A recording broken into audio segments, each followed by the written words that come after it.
उत्तराखंड के मुख्यमंत्री पुष्कर धामी ने गुरुवार को मुजफ्फरनगर के रामपुर तिराहा स्थित शहीद स्मारक पर शहीदों को नमन किया। उन्होंने कहा कि स्मारक का विस्तार मास्टर प्लान के तहत किया जाएगा, साथ ही कैंटीन और बस स्टॉप की सुविधा भी होगी ताकि यात्री शहीदों की शहादत को याद कर सके। कार्यक्रम में कई केंद्रीय और राज्य मंत्री, विधायक और भाजपा नेता मौजूद रहे। स्वर्गीय महावीर प्रसाद के पुत्र सत्य प्रकाश रेशु ने सीएम को भगवान श्री राम का चित्र भेंट किया।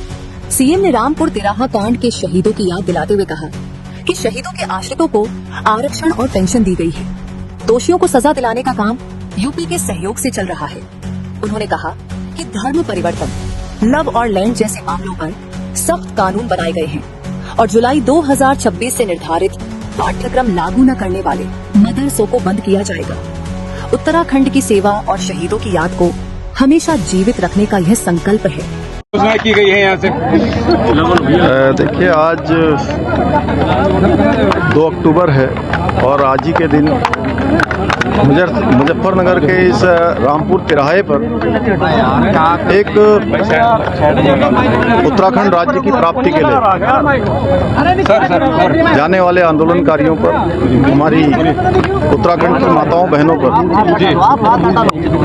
गोलीकांड हुआ। यहाँ पर तमाम प्रकार से जघन्य अमानवीय व्यवहार किया गया।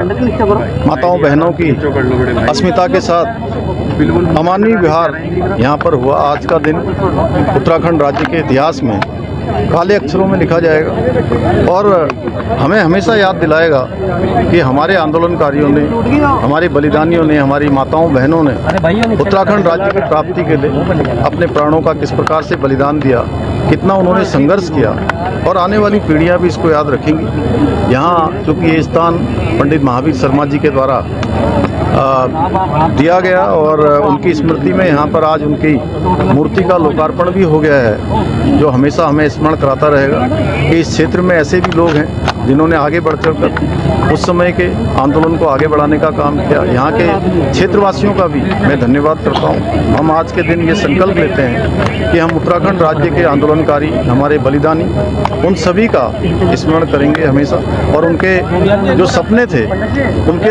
उनकी जो सोच थी उत्तराखंड आंदोलन के समय में, उस सोच को आगे बढ़ाएंगे। उसी सोच के अनुरूप उत्तराखंड राज्य का विकास करेंगे, ये हमारा संकल्प है। सीएम साहब, जो लैंड जिहाद पे आपने कही है, किस तरह की कार्रवाई लैंड जिहाद? देखिए, राज्य के अंदर सरकारी जमीनों पर तमाम तरह से अवैध कब्जे थे, धार्मिक संरचनाओं को बनाकर तमाम तरह से वहाँ पर एक बड़ी भूमि जो इनके कब्जे में थी, उसमें हमने अतिक्रमण के खिलाफ अभियान चलाया है और 9000 एकड़ से भी अधिक जमीनें अभी तक इस लैंड जिहाद से मुक्त कराई है। अच्छा, जो मुकदमे थे उन पे किस तरह की कार्रवाई, किस तरह का निर्णय बालियान साहब को आपने? बालियान साहब चूँकि यहाँ रहते हुए बालियान साहब ने यहाँ जो उत्तराखंड आंदोलन के दौरान यहाँ पर जो उसके दोषी थे उनके खिलाफ कार्रवाई हो, उसको आगे बढ़ाया गया हम लोगों के अनुरोध पर और उनके खिलाफ कार्रवाई हुई और माननीय कोर्ट ने, यहाँ पर न्यायालय ने टिप्पणी करी कि जलियांवाला बाग से भी और भयावह अगर उसकी तुलना उसी प्रकार से की गई जिस प्रकार से जलियांवाला बाग का